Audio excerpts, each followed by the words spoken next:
Welcome to another episode of Whitetail Rendezvous, coming to you 6 days a week as we interview whitetail experts and hear their traditions and personal stories of the hunt. Learn more about the latest gear, discover proven tips, and the latest strategies so you can make your next hunt a success. Now, here's your host, Bruce Hutchin. This is Whitetail Rendezvous, episode number 198. Today we welcome Jay McAninch, and you're going to hear from Jay about some great new programs. One of them that his vision is centered on is Archery 360. It's a special program for special kids. He's also going to talk about recruitment for new folks into archery and bow hunting, followed up by something that he lives by: make archery and bow hunting fun. And he's going to end up with focusing on sustaining the recreational archer and bow hunter.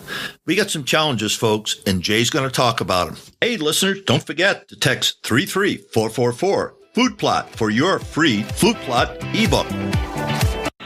Welcome to another episode of Whitetail Rendezvous.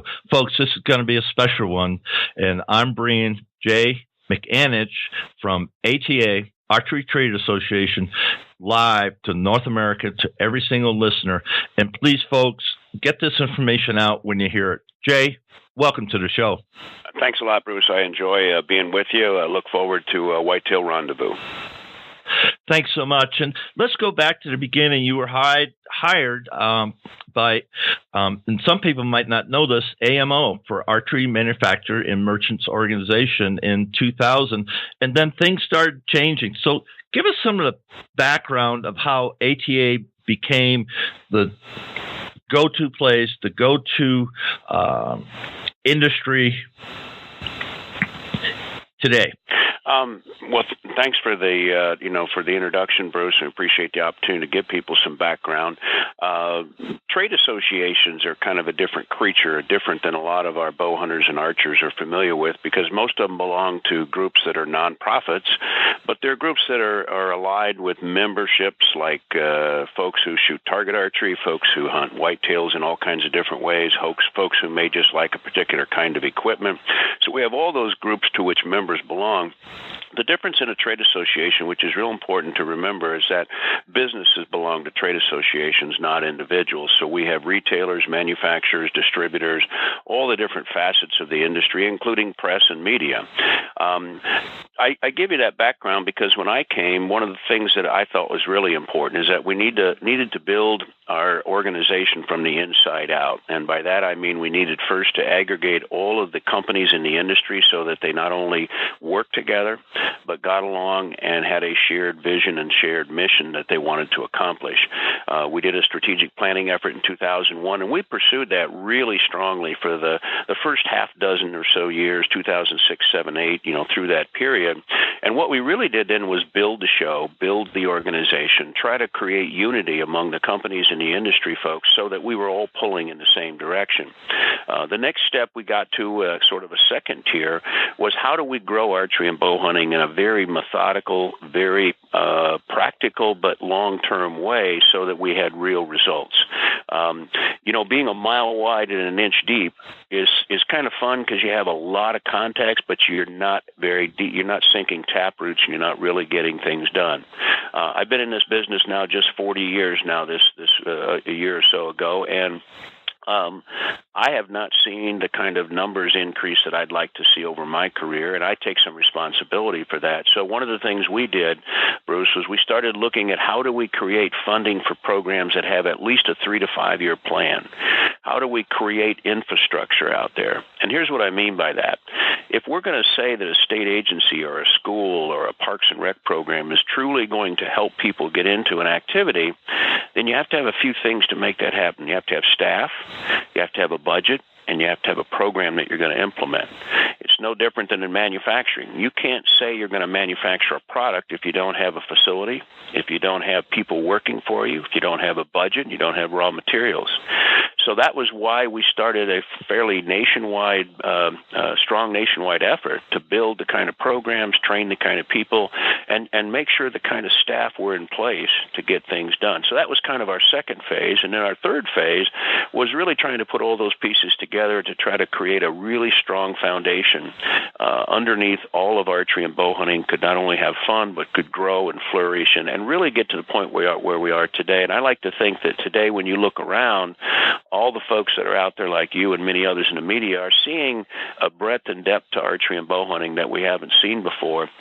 And I think that a lot of that has come from an industry that has been united, but quietly in the background, providing funding, providing support and leadership, and hopefully, the bricks and mortar that allows everybody to have the fun they have today. So in a kind of a nutshell, that's the Archery Trade Association and our role, and why many people don't know a lot about us, but hopefully the organizations they belong to and the programs that they enjoy are all things that we've helped made flourish, and therein is the purpose that we try to achieve. Jay, a lot of people on my show talk about the success that the outdoor industry and specifically the hunting industry is enjoying right now. My question to you, how does a really large billion-dollar entity or niche market get together and make it work? Well, one of the first things that we're very lucky about in our industry is that if you walk in our boardroom, we have 18 board members in the boardroom. We have 12 manufacturers and distributors who serve in what I would call the sort of traditional capacity. We have 2 of the major retailers, Bass Pro and Cabela's, and we have 3 independent retailers sitting there. So we have 5 retail outlets sitting there. We have a sales representative. And at the end of the day, one of the things that's an outcome of all that is a unity that comes first by the passion that almost all of our people have for shooting and for hunting. I have to tell you, Bruce, I don't know if it would be very much fun to work in an industry where everybody wears the same sort of suit. They sit up in New York on 5th and Lexington, and they talk about investment banking and what Goldman Sachs did that day. I think that's one of the things that I think is so important in my answer to your question. We are still a very Main Street industry, even though we have many Wall Street companies that are involved. We've retained that character, that family character. Our ATA staff is made up of some great people who are terrific family people. They all shoot. Most of them enjoy hunting, but they're family people. And when I walk around the industry and look at the companies we see, even one of our largest companies, Easton, Greg Easton, is a 4th generation, 3rd or 4th generation in his family, and his family is still involved. PSE is a family-owned company, and you find families even at the helm of many organizations that may have involvement from others. The Primos family, Jimmy and Will, really, really great guys, and the collegiality that comes out of that in our boardroom, it may sound a little hokey, Bruce, but it really does lead us to being effective at trying to work together to a joint endpoint where we all can share in success. And I think it truly happens. I was chuckling when you said, guys sitting around, suit and ties, everybody gets the same tie on, same white shirt, same Mont Blanc pen in their pocket, breast pocket. And I came from Thomson Reuters, and it was called Thomson before they merged with Reuters. And I was mid-level management. I ran a division in a region for the company out west, out here in Colorado. And we were involved with attorneys and accountants. So we suited up pretty much every single day. And I was thinking when you spoke about, everybody looking the same, which it's a corporate uniform. I get that. But the one thing I found since I've retired is that every single hunter I've met, no matter where in North America I've hunted, we all reach common ground. Whether you're in the lodge, whether you're sitting around a campfire, where you're sitting on the side of a mountain, wherever you gather, once they understand and you understand that they're hunters, or in this case, and I don't want to minimize the archers, I'm here in Colorado Springs, USA Archery, Olympic sport. So we're all in this thing together. But thank you for sharing that, because I think common ground, that thought process really brings us together. Your thoughts? No, I think that's exactly it. I think at the end of the day, everybody has a natural curiosity about another archer, what they shoot, how they shoot, what kind of problems they've encountered. There's something that joins us all, and the same thing with bow hunting. When we step up to the line or get up from our, sit on a tree stand or stalk across the field, we inherently all share a challenge that's more difficult than a lot of others, and we've all decided to take on that challenge. And I think the curiosity about how everybody grapples with that is what's real important. I mean, I enjoy it in many ways, and you can imagine, whether I'm in a hunting camp or whether I'm with our staff, and someone like Teresa, who's a really high-level archery coach, is trying to help me understand better how to shoot my equipment. And then I turn around, and later in the summer, I have one of my grandsons come, and he's shooting, and he's standing there, "Grandpa, how do you do this?" And I think sometimes we overcomplicate it. It's that simple. It's that shared experience that I think makes archery and bow hunting the unique thing that it is, and something that I hope everybody takes a little bit of time to value, before we get too serious about some of the things that are challenges we have to take on in the political world and the economic world and that sort of thing. Let's just take a little segue into where you started hunting in Iowa. You started off with a recurve bow, and let's talk a little bit about your hunting tradition. My hunting tradition was kind of interesting. I grew up in a very small southwest Iowa town. My father, his father died when he was 2 years old. He worked on farms and was very poor and never really had a chance to hunt. So he learned hunting literally as an adult, and with me sort of at his side as his oldest son. And so in a lot of ways, we kind of learned together, and I was a voracious reader, and in those days, in the 60s, you went to the library and read and dreamed about things.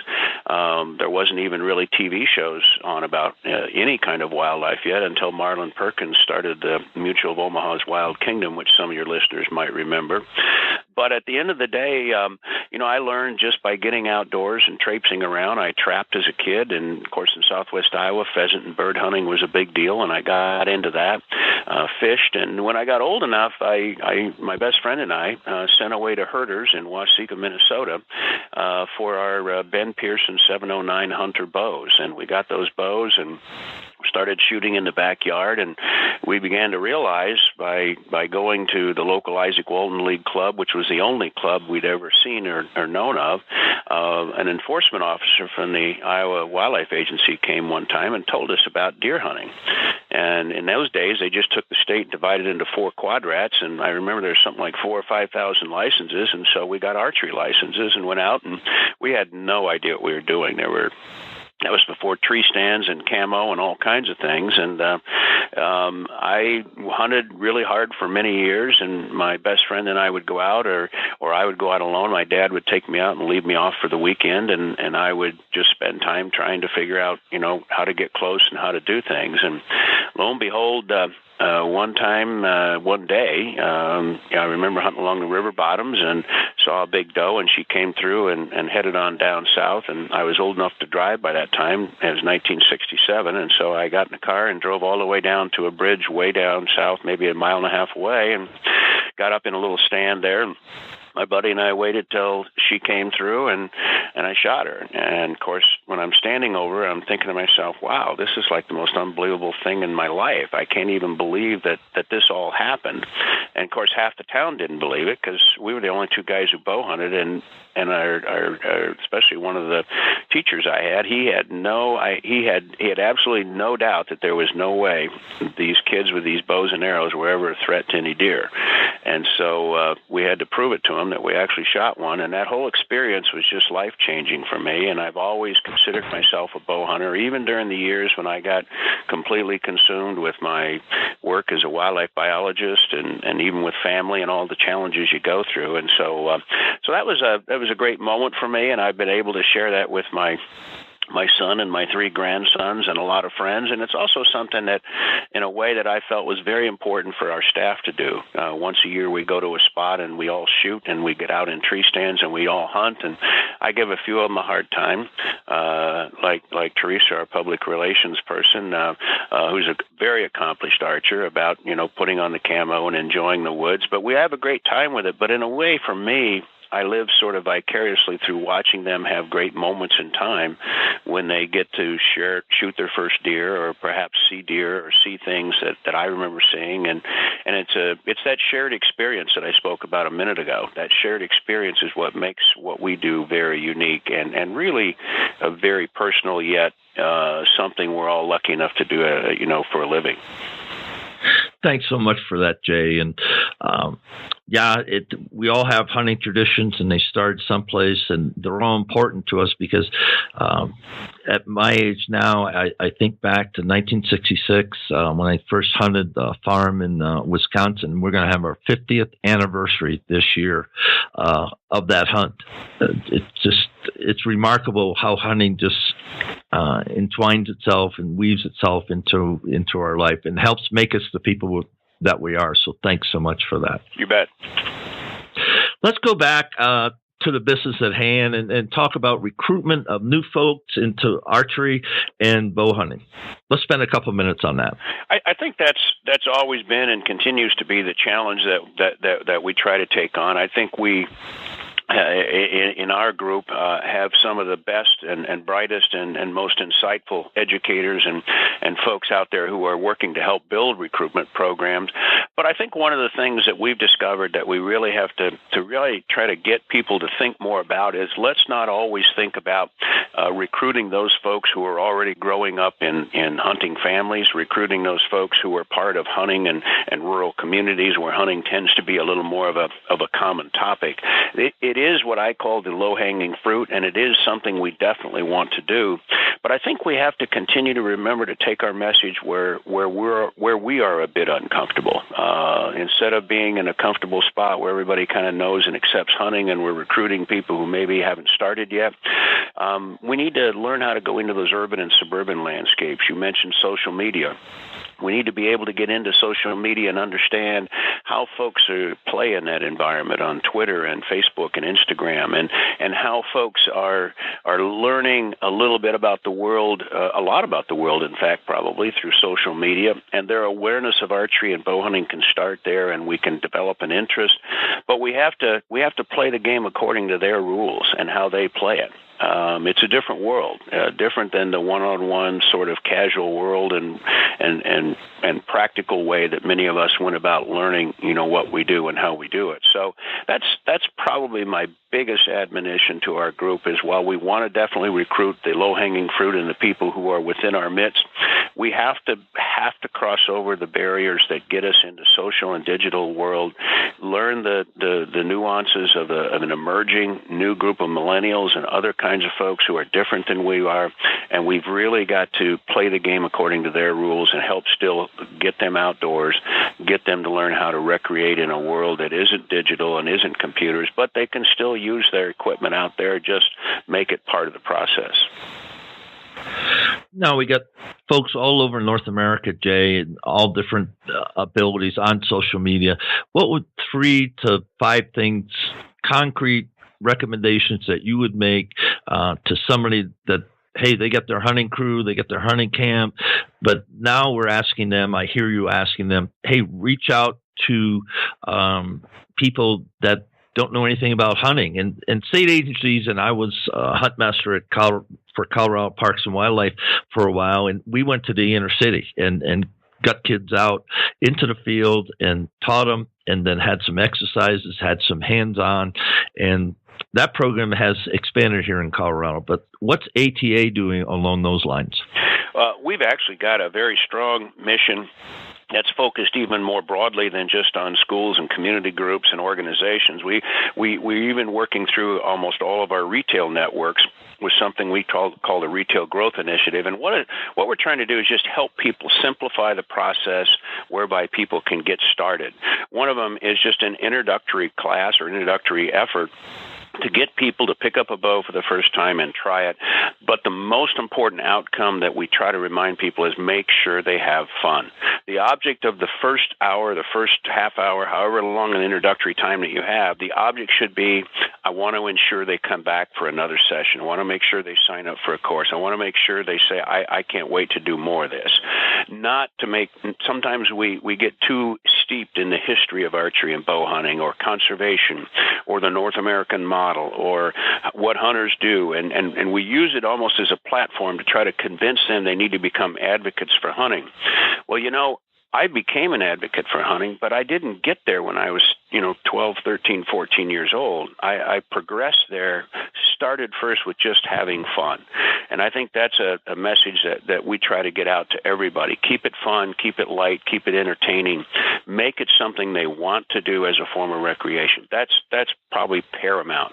The other thing that I think is important, and we have a team of people on our staff that do this routinely, teaching people about how to use social media tools. What's enough? What's not enough? What are the things you have to do to sustain an audience?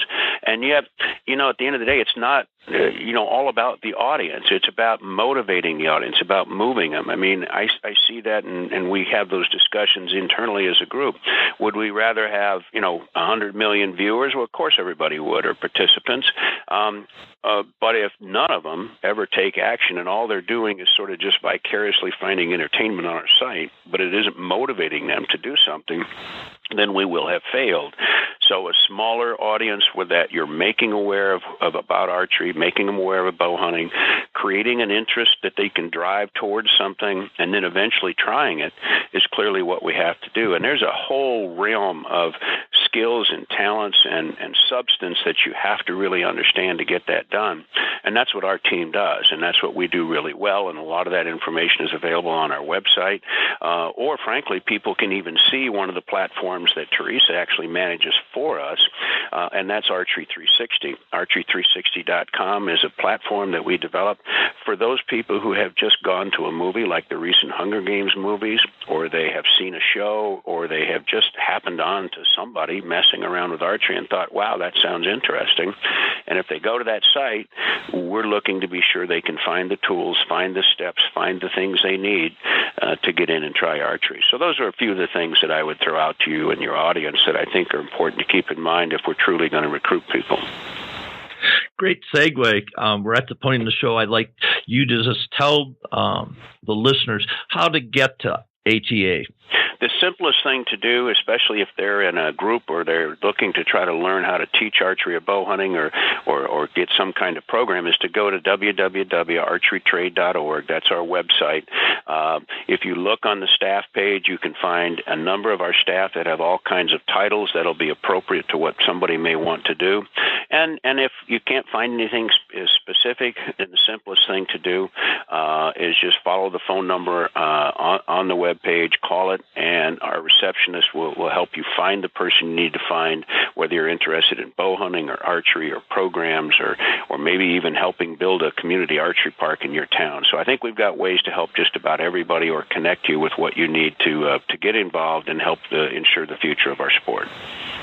How about social media? Your Twitter handle, Instagram, Facebook? We have all of that. I think the best that most people could be effective with that would be by going to the website and finding all the links and finding it there, and then also going to Archery 360, where I think they can see a lot of the tools that we have available there as well in the form of just presentation that's for consumers to use. Thank you for that. And I'm going to say, focusing on sustaining the recreational archer to the last half of the show. But let's talk about ATA. Let's talk about that show. Let's talk about why people show up, and you have vendors there, and you have people walking the aisles, and it's all over, Twitter, Facebook, social media. I mean, Instagram. I mean, you're getting clips for this guy, it's mean that. But I think of Jay Scott from Big Buck Registry. He and Kerry Zilka, I saw pictures of them. Scott Filtzy from Outlaw Swamp Crew. Just hundreds of people, and everybody's not an A-lister. Yeah, you've got some, top people, that come there, and everybody in the world knows who they are. But then you have guys like me that, I've got a podcast and it's listened by, a few hundred to 1,000 people a day. And we show up, or we go, and what happens at ATA that helps build your brand, helps build the unity, and helps us all find common ground? Well, I think the thing that again, a lot of people sometimes forget when you look at the complexity of the show, the size of the show, the number of attendees, the number of companies, it gets pretty big pretty fast. But at its very, core, the show is a business platform that's fairly simple. Manufacturers of all different kinds and types come, about 650. They exhibit in booths and provide people with an opportunity to see their products or services and the kinds of things that they put out there for archery and bow hunting. And then walking the aisles, the most important group in the building from the manufacturer's perspective are the retailers and distributors who are the buyers. They're walking those aisles. They're looking at products. They're shaking hands with people they've worked with for many years and securing business relationships. At the end of the day, that relationship between manufacturers and retailers on the other side of the counter is what really makes us capable for another year of pushing out the latest, greatest, as well as the old and tried and true products and services that everybody has come to know. That's the most basic but most important aspect of the show. The second part of the show, of course, is to build in all the others who are part of the archery and bow hunting world. Allow that sort of once a year celebration to happen, and yet keep it within the context of using it as a starting point for the year, using it as a way to get things going. And then finally, the one thing that no one actually can see and touch and feel in the show, but it's an outcome of the show that's significant, is that the fees and the assessments and the kind of dollars that manufacturers and retailers and everyone pays to get into the show all go to a bottom line pool of funds that are used throughout the rest of the year to grow archery and bow hunting. These funds could end up in school programs anywhere in the country. They could end up in building an archery park. They could end up in building a curriculum like Explore Bow Hunting that we've got out there. It could end up in almost any way, shape, or form, but it makes sure that the sport itself grows. So it's kind of an unseen but extremely important outcome of the show. So in a nutshell, that's sort of what the ATA trade show is all about. Over the years, how has it grown? Just share with the listeners, the growth that you've enjoyed. I'll be honest with you, the growth has been pretty astonishing. We started out in the 2000, 2001, 2002 era. Like in 2002, we were in Nashville, and we were really at what at the time was called the Old Opryland, which was almost like a fairly large ballroom, and it was in low rooms where there wasn't the tall inflatables, the signage, and all the things that there are today. And then today, we cover 500,000 square feet, which is an unbelievable sized area. There's 650 exhibitors, as I said. There's 10,000 total people coming to the show. It wasn't that long ago we only had a couple of hundred exhibitors. And we were lucky to see 4,000 or 5,000 people at the show. So I think it's a reflection of the growth and strength in our industry. It's also a reflection of the international aspects of our industry that have become pretty commonplace now. We will typically see quite a few people from all over the world coming in. Archery has grown worldwide, and of course archery is the bigger opportunity rather than bow hunting worldwide, because most countries don't enjoy the freedoms that we have to hunt. But at the end of the day, all these dimensions have led to the show growing in such dramatic ways that it's almost completely unrecognizable today if you went back and looked at the early years. Thanks so much for that. And let's just stick with growth. And why do you think women represent one of the fastest growing segments in the outdoor industry today? I think there's really three segments that are really rapidly growing. Minorities as a broad group and then within the sort of age and gender group, women and youth. I think it starts with something that I think companies are doing very well now, certainly in the last decade and especially in the last 5 years. I think people, if you've been watching closely, have seen a real significant advance in the kind of youth and lightweight equipment that's out there. Younger people, and especially many women as well, like lighter bows, like simpler bows, like bows that are easy to handle and that can still shoot well and allow them to either compete or go bow hunting. Those improvements have been significant. I've seen it personally in just finding bows for my young grandsons. The younger kids love archery, but they need a bow they can handle. They need a bow they can enjoy, and of course, they would like that bow to look like, an adult bow, look like something somebody else uses. A second thing that's happened specifically with bow hunting is that many of the states have modernized their regulations. In the old days, we had to have a 40-pound recurve bow to even go out hunting for whitetail deer. And many states have recognized today, thanks to information we've sent them, that the 40-pound recurve is equivalent to the 30-pound compound. The energy is the same, and the ability to kill is the same over the same distance with the same equipment. So, quite frankly, a lot of, especially women and young adults, are able to go hunting now with a 30-pound bow, and of course with the, proper technique and everything, are certainly going to be very, very successful. I think that's helped. And I think finally, the industry as a whole, in addition to equipment, has embraced women with the kinds of clothing and equipment and things that women need to be able to truly be able to believe that, just like a lot of other sports, whether it's cycling or running or whatever else, that there is actually clothing and equipment for women that's built for them. One of our staff was always fond of saying that too many people in the industry for many years thought that if you just make a bow pink, then it becomes a woman's bow. But if it's still heavy, and it's still, mass weight is too heavy, and if it still pulls too high, it's not a woman's bow. And if it has a thicker handle and a lot of the other features that women simply don't like. So I think we've really tuned into that audience, and it is, as you said, a remarkable growth area for us, and one that I think is going to be a really big growth area for us for many, many years, provided we're able to listen to them, understand what they want. Same thing with kids, same thing with more of the minority audiences. Even just translating information into Hispanic and Latino languages is going to be extremely important. So I think we're paying attention to those things in the industry. I think we're making great progress. We have a long way to go, but you're right. These areas are real growth areas for archery and bow hunting, and they're going to be growth areas for us for some time. In our warm-up, we talked about why, and simply stated, sometimes we beat up each other. Now, we're talking archers and bow hunters, and why do we do that, Jay? I tell you what, if I understood that, I would hopefully have a way of changing that, but I simply can't do it.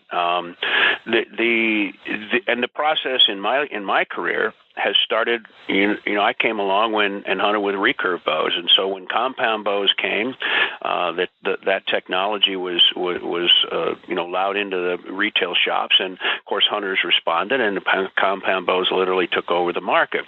At that time, there was a lot of panic and a lot of anger and frustration among recurve bows, or what we now call traditional bow hunters, and they got very frustrated with the advantages, or perceived advantages, and all the other things that they felt was going to come from the adoption of compound bow. Flash forward another 30 years, and crossbows created the same impact. Crossbows created an impact where compound and traditional bow hunters were united. Now, just recently at our last show, a company introduced an air bow, a bow that shoots without a stick, without a string, but it shoots an arrow with compressed air. And this, too, now has become one of the lightning rod parts of discussions, because crossbows, compounds, and recurve bow folks are all united now in concerns about air bows. So technology has always been there, and even to a lesser extent, when we get away from just the bows themselves, lighted nocks. There were people who felt that was an electronic aid that should not be used in hunting. And then, I think calmer heads prevailed and began to look at it, well, that maybe this is a valuable tool, so, archers could see the flight of their arrows and see where they hit, or even pick up arrows that miss. So there's always been issues over equipment. In all honesty, I don't understand it, especially when I see how personal it gets. And I see how specific it gets when people start taking each other to task.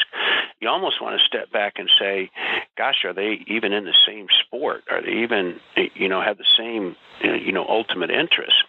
And it is sad, and it's too bad, and there's too much energy wasted on that. There's a lot of times where I felt like if all the venom and energy that we focus on each other were ever focused on the outside world, the anti-hunting movement wouldn't even exist. And that's because the unity of purpose is what really does solve problems. So it's always going to be there, Bruce. I don't think there's much we can do about it. I think there's guys that like to use some of their archery skills and or bow hunting skills as sort of almost like a weapon over somebody else. But I hope eventually that goes away. And the sad thing is what a lot of these guys don't realize, in one of our last national surveys where we discovered there was 21.6 million people in the country, or almost 10% of the American population enjoys shooting bows and arrows, we learned that 94% of them do it strictly for fun. And part of that fun is probably not having someone criticize the equipment you're using, or having someone criticize the way you go about hunting. If you're doing it within the rules and according to laws and regulations and you're having fun, what the heck? It beats the heck out of somebody who's not hunting, or beats the heck out of somebody who's taking steps that are denigrating to hunting. Same thing with archery. We have people who want to toe the line and cast aspersions on somebody else's equipment. I wish it would stop. I can't make it stop, but I sure hope that we don't lose focus, that if we want to continue to see archery and bow hunting grow, then the fun has to be there. And part of the fun is just accepting people for who they are, what they are, and how they choose to pursue archery and bow hunting. Well said, Jay. Very well said. Jay, we're at the time of the show. We're coming up to our hard stop, and I want to certainly honor that in your time. So would you give a shout-out, however you can do that? I know you got 650 people to thank for coming to ATA, plus you get your staff. So take a minute or so and do the best you can. Well, I would always start with the woman that I have spent most of my adult life with, my wife Janet. She has worked with me in this job from day one. We've worked with all the staff. I think in a lot of ways she feels a lot of motherly ownership over many of the staff. We've done it together. My family has always tolerated that, and frankly, the ATA staff have become really, I've become very close to them, and they become very important to me because they're foot soldiers in a really huge endeavor that we get up and try to do every day, which is, can we grow archery and bow hunting? Can we protect it? Can we make it more visible? Can we make people who are archers and bow hunters proud to be part of what we do?